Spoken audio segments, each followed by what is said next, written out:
রহমান সানিকে সামনে এসে হুজুরের হাত থেকে পাগড়ি নেওয়ার জন্য অনুরোধ করছি।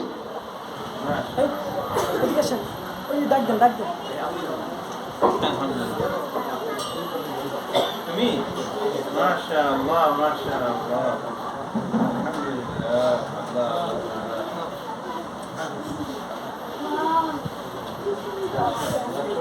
এত বড় পাগড়ি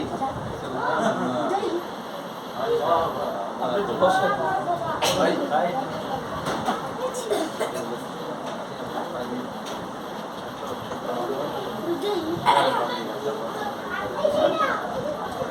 ভাই আমরা কি সকলে এই দৃশ্যটা দেখতে চাই? কথা বলেন, দেখতে চাই তো? তো দেখতে চাইলে আমরা আমাদের সন্তানকে তো মাদ্রাসায় দিতে হবে ভাই। এই জন্য আমরা যদি এই দৃশ্যটা দেখতে চাই, অনেক বয়ান হয়েছে, এই হাফেজদের ফজিলত যদি মাথায় নূরের মুকুট পড়তে চাই, তাহলে এইভাবে আমাদের সন্তানদেরকে মাদ্রাসায় দিতে হবে। ইনশাআল্লাহ আমরা সকলে মাদ্রাসা দেওয়ার চেষ্টা করব।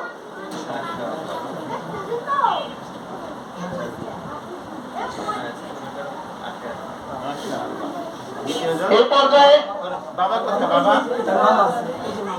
মামা আচ্ছা মাশাআল্লাহ আল্লাহ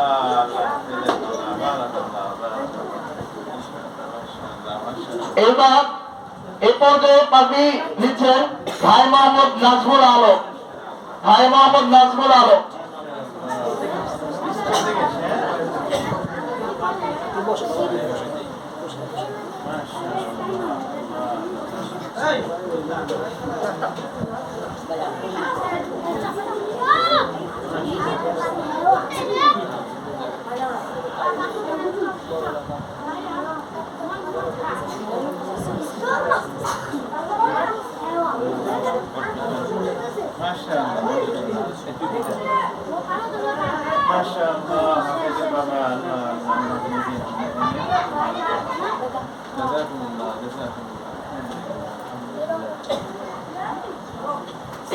এই ছিল আমার।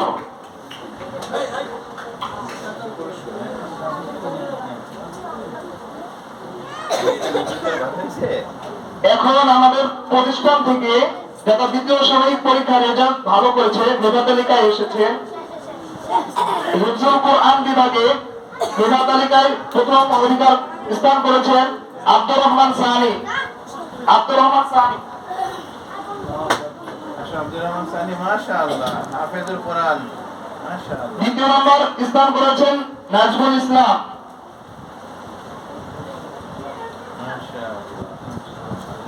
তৃতীয় স্থান অধিকার করেছেন মুয়াজ।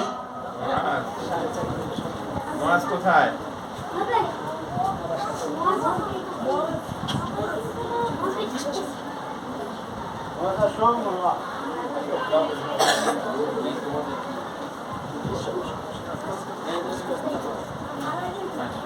হিফজুল কোরআন বিভাগ গ্রুপ নম্বর খ প্রথম স্থান অধিকার করেছেন আব্দুর রকিব। দ্বিতীয় স্থান অধিকার করেছেন কাউসার।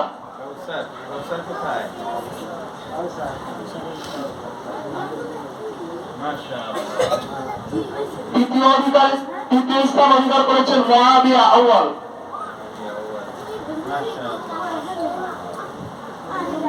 এখন নাজেরা বিভাগে প্রথম স্থান অধিকার করেছেন মিনহাজ নূর। দুই নম্বর স্থান অধিকার করেছেন শামীম।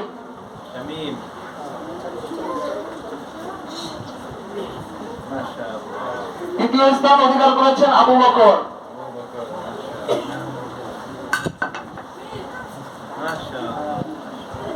এখন নুরানি বিভাগে দেওয়া হচ্ছে। প্রথম স্থান অধিকার করেছেন রবিউল ইসলাম।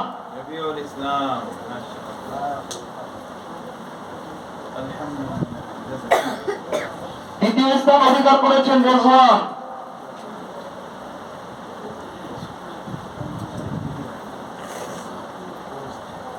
তৃতীয় স্থান অধিকার করেছেন মাহমুদুল হাসান।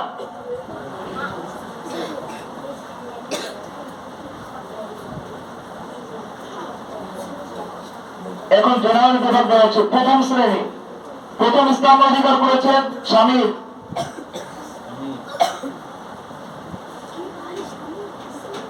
আব্দুল্লাহ। শামীম কে? শামীম আব্দুল্লাহ। আব্দুল্লাহ। দ্বিতীয় স্থান অধিকার করেছেন শামীম। শামীম দ্বিতীয়। না, তৃতীয় স্থান অধিকার করেছেন রবিউল ইসলাম। রবিউল ইসলাম। তুমি কি রবিউল ইসলাম? আব্দুল্লাহ নাও, মাশাআল্লাহ। রবিউল ইসলাম, মাশাআল্লাহ, দুইটা পুরস্কার। জেনারেল বিভাগ প্রথম স্থান অধিকার করেছেন শিশু শ্রেণী মিনহাজ নূর। মিনহাজ নূর আছে, মাশাআল্লাহ। দ্বিতীয় স্থান অধিকার করেছেন মাহমুদুল হাসান। মাহমুদুল হাসান।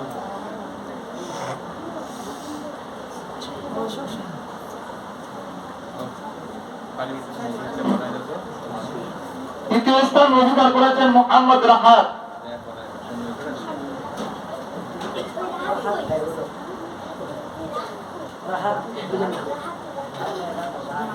এই ছিল আমাদের প্রতিষ্ঠানের দ্বিতীয় সাময়িক পরীক্ষার ফলাফল।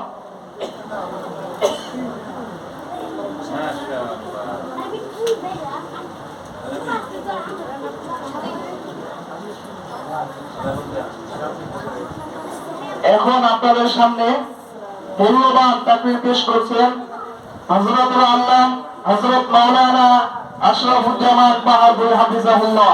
হযরতকে তার মূল্যবান তাকরীর পেশ করার জন্য বিশেষভাবে অনুরোধ করছি। আসসালামু আলাইকুম ওয়া রাহমাতুল্লাহি ওয়া বারাকাতুহু।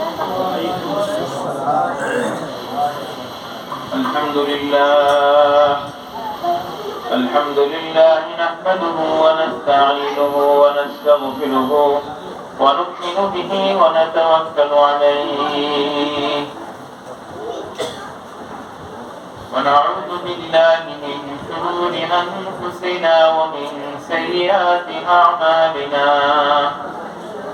من يهده الله فلا مضل له ومن يضلله فلا هادي له ونشهد أن لا إله إلا الله وحده لا شريك له ونشهد أن سيدنا وحبيب ربنا ومولانا محمدا عبده ورسوله أرسله الله تعالى بالحق بشيرا ونذيرا بين يدي الساعة وداعيا إلى الله بإذنه وسراجا منيرا.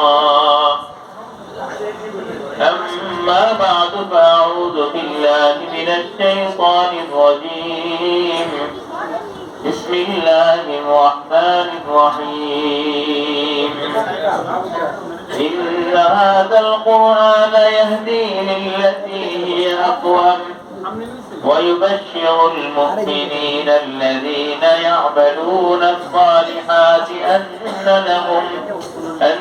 لهم أجرا كبيرا وأن الذين لا يؤمنون بالآخرة أعتدنا لهم عذابا أليما. وقال النبي صلى الله تعالى عليه وسلم من لم يشكر الناس لم يشكر الله أو كما قال عليه الصلاة والسلام. صدق الله مولانا العظيم وصدق رسوله النبي الكريم ونحن على ذلك من الشاهدين والشاكرين والحمد لله رب العالمين. اللهم صل على محمد وعلى آل محمد كما صليت على إبراهيم وعلى آل إبراهيم إنك حميد مجيد. اللهم بارك على محمد وعلى آل محمد كما باركت على إبراهيم وعلى آل إبراهيم إنك حميد مجيد. নুরুল হুদা ইসলামিয়া মাদ্রাসার উদ্যোগে আয়োজিত আজকের এই পাগড়ি প্রদান, হাফেজ ছাত্রদের পাগড়ি প্রদান, পুরস্কার বিতরণ এবং ইসলামী মাহফিলে উপস্থিত অত্র মাদ্রাসার সম্মানিত মুহতামিম, আমার স্নেহভাজন ছাত্র হযরত মাওলানা মুফতি আল আমিন, অত্র এলাকার শ্রদ্ধাভাজন সম্মানিত ব্যক্তিত্ববর্গ এবং সম্মুখে উপস্থিত সম্মানিত হাজিরিন, আল্লাহ রাব্বুল আলামিনের শুকর ও কৃতজ্ঞতা আমরা আদায় করছি। তিনি আমাদেরকে অনেক ব্যস্ততার মাঝেও একটু ফারেক হয়ে, ব্যস্ততা থেকে একটু মুক্ত হয়ে এমন একটি দ্বীনের মাহফিল, দ্বীনের আলোচনার এই মজলিসে উপস্থিত হওয়ার, ওলামায়ে কেরামের সোহবত এবং সান্নিধ্যে কিছু সময় ব্যয় করার সুযোগ করে দিয়েছেন। যে মজলিসের মূল্য দাম এত যে নূরের ফেরেশতারা মজলিসকে বেষ্টন করে রাখে, এমন এক মজলিস, যে মজলিস আল্লাহ রাব্বুল আলামিনের সন্তুষ্টি অর্জন করার। এখানে যত আলোচনা হচ্ছে সব কিছু আমার ঈমানকে মজবুত করার আলোচনা। যেই ঈমানের নিয়ামত আল্লাহ আমাকে দান করে পৃথিবীর এই জীবনটা অতিবাহিত করার সুযোগ করে দিয়েছেন। ঈমানের এই নিয়ামত যদি আমি লাভ না করতাম তাহলে কখনো এমন মজলিসে আসার সুযোগ আমার হতো না। ঈমানের নিয়ামত যদি আমার না থাকতো তাহলে এই পৃথিবীর পথ চলায় আমার আখিরাতের আশা আকাঙ্ক্ষা করারও কোনো সুযোগ থাকতো না। তো আখিরাতের যত নিয়ামত আল্লাহ তাআলা সাজিয়ে রেখেছেন জান্নাতের, সেই নিয়ামত আল্লাহ ঈমানদারদের জন্য সাজিয়ে রেখেছেন।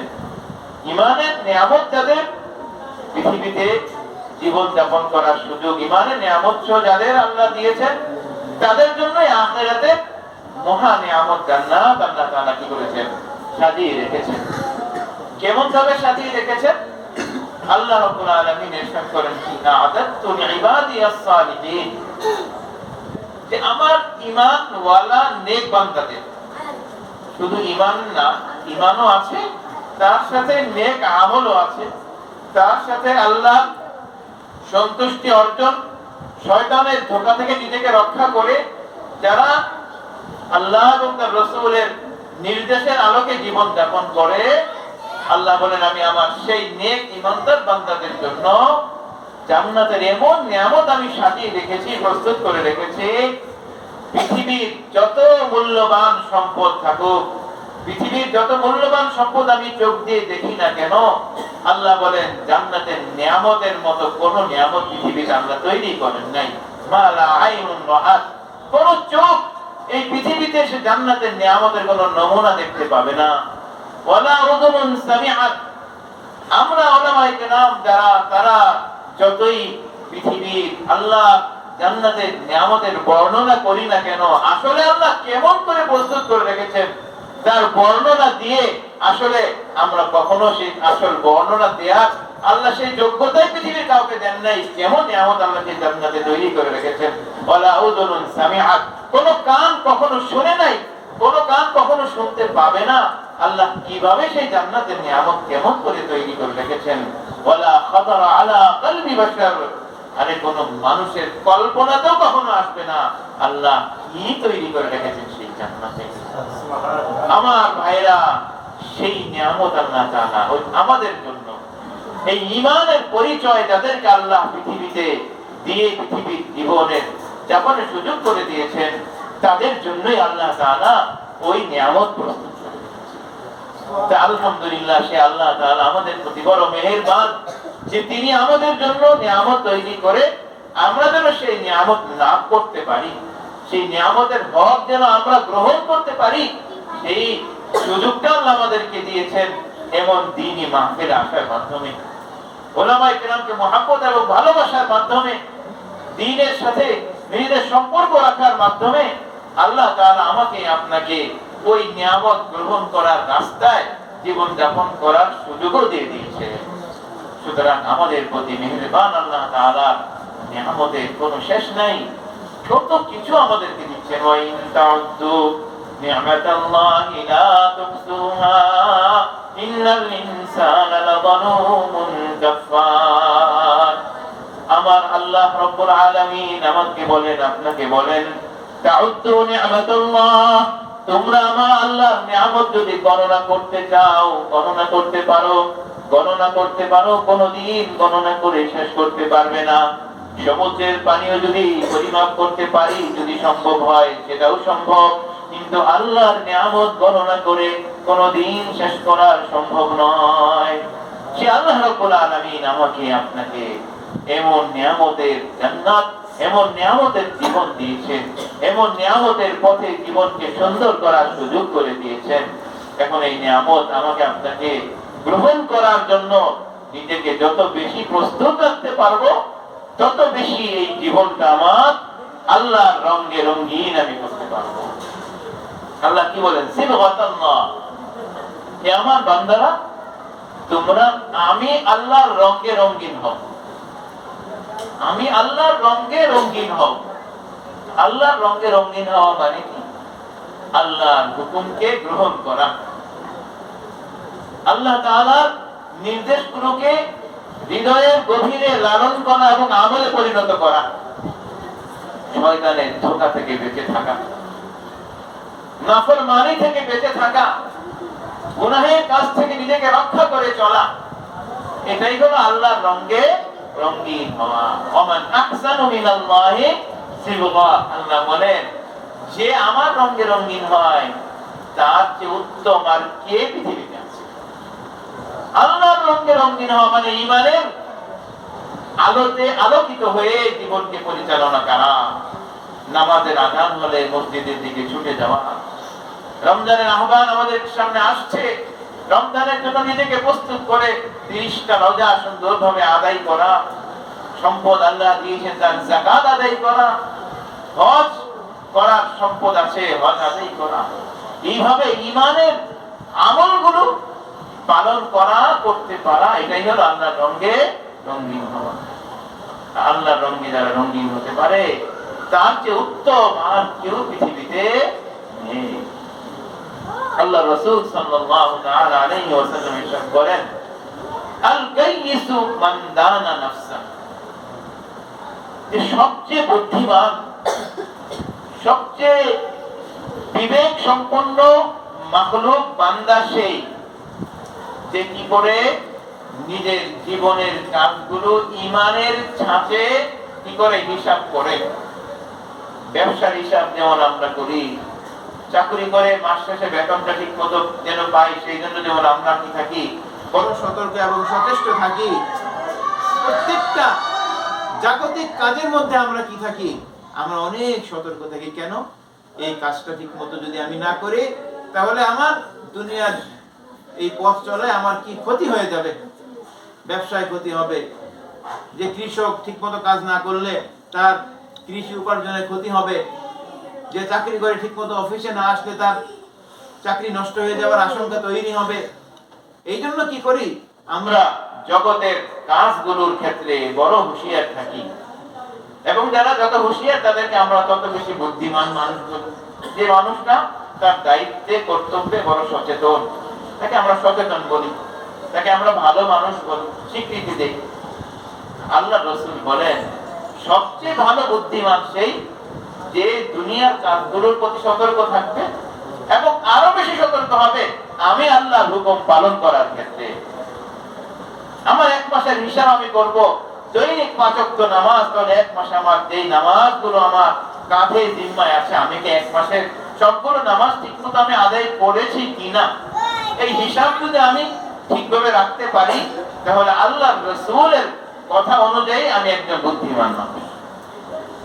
আমার যাকাতের হিসাব আমি ঠিকভাবে আদায় করে প্রত্যেক বছর শেষে যদি আমি যাকাতটা ঠিকমতো আমি আদায় করতে পারি তাহলে আল্লাহর রাসূলের নির্দেশের কথা অনুযায়ী আমি একজন বুদ্ধিমান মানুষ।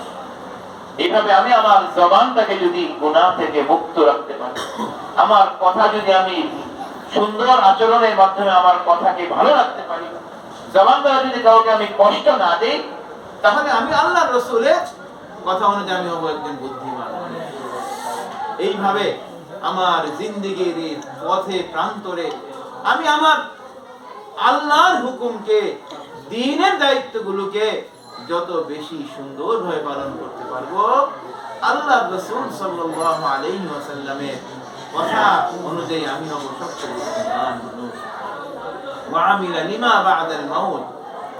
আর দেখেন, যাই কিছু আমি করছি, যাই কিছু আমি করব, আমার আখিরাত কিন্তু আমার জন্য প্রতিদিন আমাকে ডাকছে, প্রতিদিন আমাকে হাতছানি দিচ্ছে যে আগামীকাল তোমার জন্য এই মুহূর্তটা তোমাকে আসছে। আলা ইয়া সাকিনাল কসরিল মুআল্লা সাতুদফানু আন করিবিন ফিত তুরাবি লাহু মালাকুন ইউনাদি কুল্লা ইয়াউমিন লিদুলিল মাউত ওয়া নুরিল খারাবি।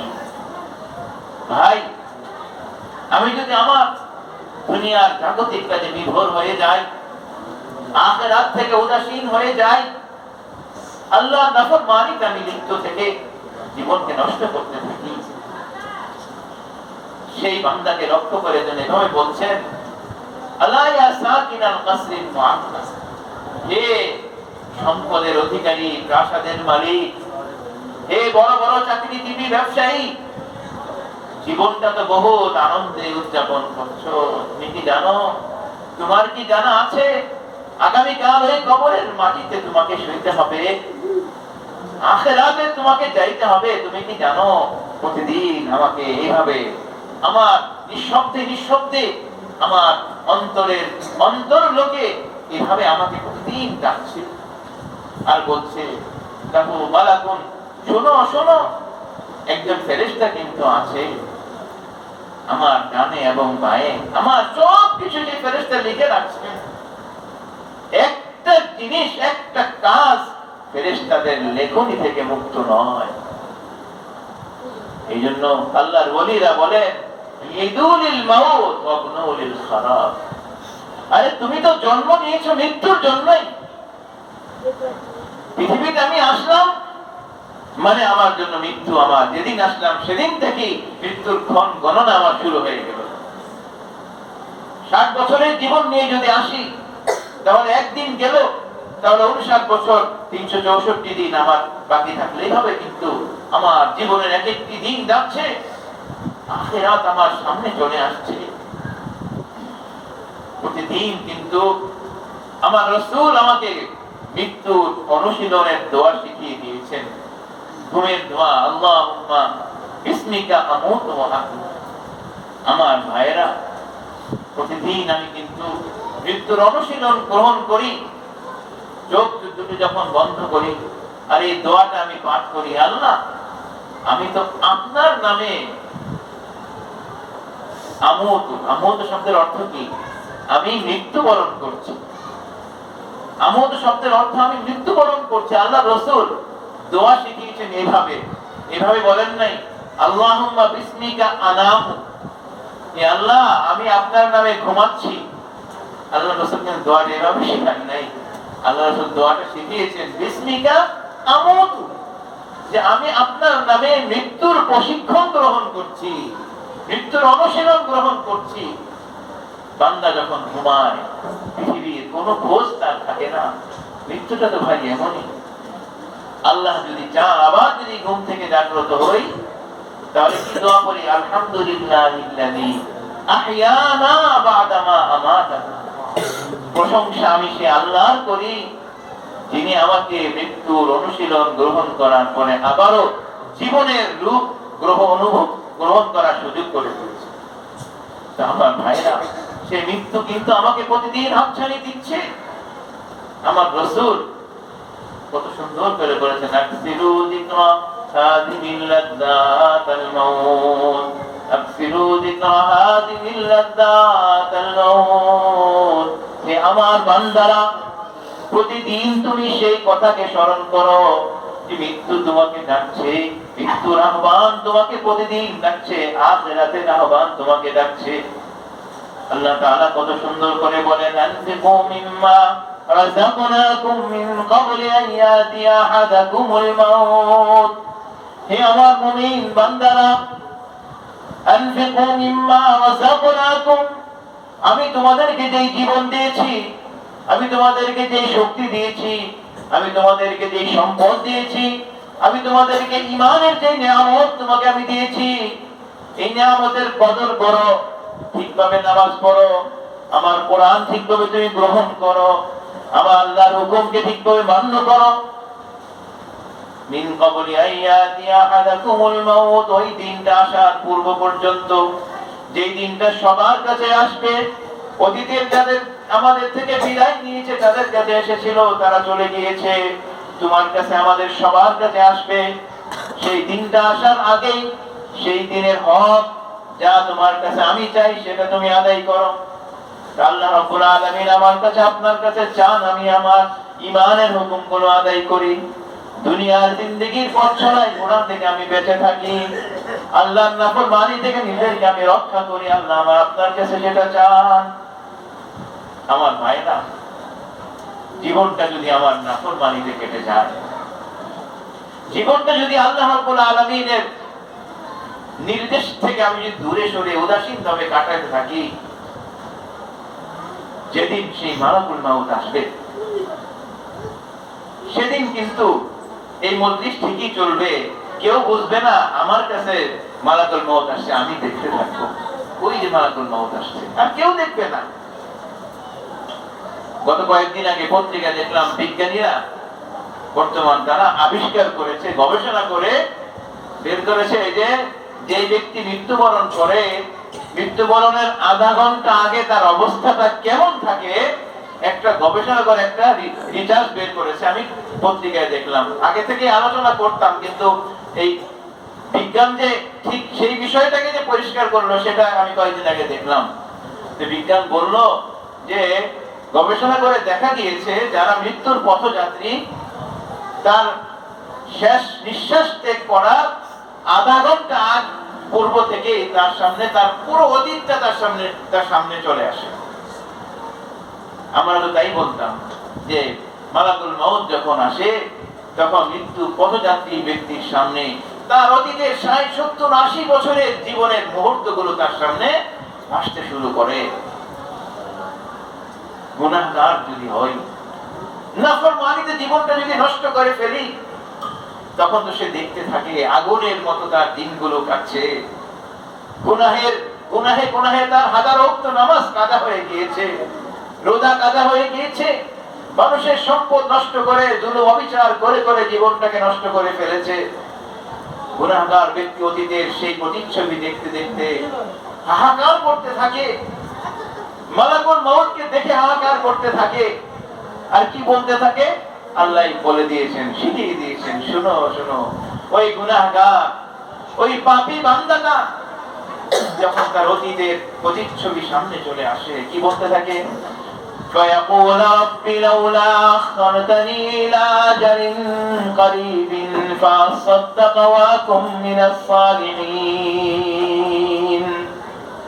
গুনাহগার পাপী বান্দা যখন তার অতীতের সবকিছু যখন তার সামনে ভাসতে থাকে আর মালাকুল মাউতকে সামনে দেখতে থাকে, সে বলতে থাকে, হাহাকার করে বলতে থাকে, হে আল্লাহ, হে আমার প্রতিপালক, আমি আমার জীবনটাকে তো নষ্ট করে ফেলেছি আপনার নাফরমানিতে, মানুষের উপর জুলুম করে, জীবনের সম্পদগুলো, বয়স সবকিছু নিঃশেষ করে আমি দিয়েছি। আল্লাহ, যদি আমাকে আর 6টা মাস সময় আপনি দিতেন, আর 3টা মাস সময় যদি আমাকে আপনি দিতেন, লাউলা আখারতানি ইলা আজালিন করিব, যদি 3টা মাস 4টা মাস সময় আমি পেতাম, ফাসাদদাকা ওয়া আকুম মিনাস সালিহিন, তাহলে আমি সত্যর পথে ফিরে আসতাম, আমার সমস্ত নামাজগুলো আমি কাজা করে ফেলতাম, যাদের উপর জুলুম অত্যাচার করেছি তাদের থেকে মাফ চেয়ে নিতাম, এবং নেককার মানুষ হয়ে আমি আপনার ডাকে সাড়া দেওয়ার জন্য প্রস্তুত হয়ে যেতাম। বলতে থাকবে, হাহাকার করতে থাকবে, আমরা কেউ কিন্তু বুঝবো না। আল্লাহ বলে দিয়েছেন তাই বলবে। এখন বিজ্ঞানও তাই যেন আবিষ্কার করে তাই ব্যক্ত করলো। কিন্তু আমার ভাই, সেই মুহূর্ত যখন আসবে আর আমাকে সুযোগ দিবে, ওয়ালা ইউখিরাল্লাহু নাফসান ইযা জাআ আজালুহা ওয়াল্লাহু খাবীরুম বিমা তা'মালুন। সেই মুহূর্তটি যখন ভাই আমার আপনার চলে আসবে, এক মুহূর্ত, এক মিনিট আর আমাকে সুযোগ দিবে না। এক ওয়াক্ত নামাজ আদায় করার সুযোগ আর আমার হবে না। আমার সম্পদ আমি অন্য থেকে কেড়ে নিয়েছি, সে সম্পদ ফিরে দেওয়ার সুযোগ আর আমার হবে না। মালাকুল মউত আমার জানকে কেড়ে নিয়ে যাবে, আর আল্লাহ বলবেন আল্লাহু খাবীরুম বিমা তা'মালুন, আমি জানি তুমি কি করেছো। 40 বছর, 50 বছর, 60 বছরের জীবন তো তোমাকে দিয়েছিলাম, সেই জীবনকে তুমি কাজে লাগাও নাই। কোরআনের এই মার্কাতে তুমি আসো নাই, আমার কোরআন তুমি শিখো নাই, কোরআনের হুকুম তুমি মান্য করো নাই। রাসূল করিম সাল্লাল্লাহু আলাইহি ওয়াসাল্লামের সুন্নাহ রসু তোমার সামনে ওলামায়ে কেরাম ব্যক্ত করেছিলেন, তুমি সেটা শুনো নাই। আজ কিছুই করার নাই, আজ কিছুই তোমার করার নাই। আমার ভাইরা, সেদিনটা আসছে। এই জন্য তো আল্লাহ রাসূল বলেন যিকরা হাযিমিল লাযযাতিল মাউত, বেশি বেশি ওই মুহূর্তটাকে স্মরণ করো। কবরস্থান দিয়ে যাই, একটু ভাবি যে আমার এই দিনটা আমার আগামীকালই আসছে। এক মুহূর্তের কোনো কিনাই ভরসা নাই। ইন্না হাযাল কুরআন ইয়াহদি লিল্লাতী হিয়া আকওয়াম, ইন্না হাযাল কুরআন ইয়াহদি লিল্লাতী হিয়া আকওয়াম। এই যে কোরআনের মার্কাজ, কোরআনের মাদ্রাসা, নুরুল হুদা ইসলামিয়া মাদ্রাসা, এই মাদ্রাসা আমাদেরকে কি করে কোরআনের দীক্ষা দিচ্ছে, কোরআন আমাকে শিক্ষা দিচ্ছে। আল্লাহ তাআলা বলেন এই কোরআন তো কি করে ইয়াহদি লিল্লাতী হিয়া আকওয়াম, যারা কোরআন শিখে, কোরআনের বাগানকে যারা মহব্বত করে, কোরআনের ফল যারা গ্রহণ করে, সেই কোরআন ইয়াহদি, সেই কোরআন কি করবে? ইয়াহদি, আমাকে আপনাকে ওই পথ দেখাবে যে পথটা জান্নাতের পথ। এই কোরআনের মাদ্রাসা আমাকে সেই রাস্তা দেখাবে যে রাস্তা আমাকে আল্লাহর জান্নাতের দিকে আমাকে আপনাকে টেনে নিবে। এই কোরআন, কোরআনের বাগানকে ভালোবাসা, ওলামায়ে কেরামকে মহব্বত করা, তাদের সাথে লেগে থাকা যারা পারে, আল্লাহ বলেন ওয়াইবাশশিরুল মুমিনিন, এই কোরআন ওয়ালাদেরকে, কোরআনকে মহব্বত যারা করে, ভালোবাসে, এই কোরআন ওই ভালোবাসা মুমিন বান্দাদেরকে কি করে সুসংবাদ দিতে থাকে, আনজালাহুম আজরান হাসানা। যে হে নুরুল হুদা ইসলামিয়া মাদ্রাসায় যারা এসেছিল, যারা কোরআনকে শিখেছে, আল্লাহ রাব্বুল আলামিনের কোরআনের শিখনেওয়ালা বান্দাদেরকে আল্লাহ রাব্বুল আলামিন বলেন তাদের জন্য রয়েছে আজরান হাসানা, উত্তম থেকে উত্তম বিনিময় আল্লাহ রাব্বুল আলামিন তাদের জন্য নির্ধারণ করে রেখেছেন। তো আমার ভাইরা, এই নুরুল হুদা ইসলামিয়া মাদ্রাসা, এই দ্বীনি মাদ্রাসা, দ্বীনি মারকাজ কিন্তু আমাদেরকে সেই দ্বীন এবং ঈমানের পথ দেখাচ্ছে, ঈমানের রাস্তার সাথে আমাদেরকে সম্পৃক্ত করে দিচ্ছে। তো এই জন্য একটি আয়াত আছে যে কি করো, আমানুত্তাকুল্লাহ ওয়া কুনু মা'আস সাদিকিন।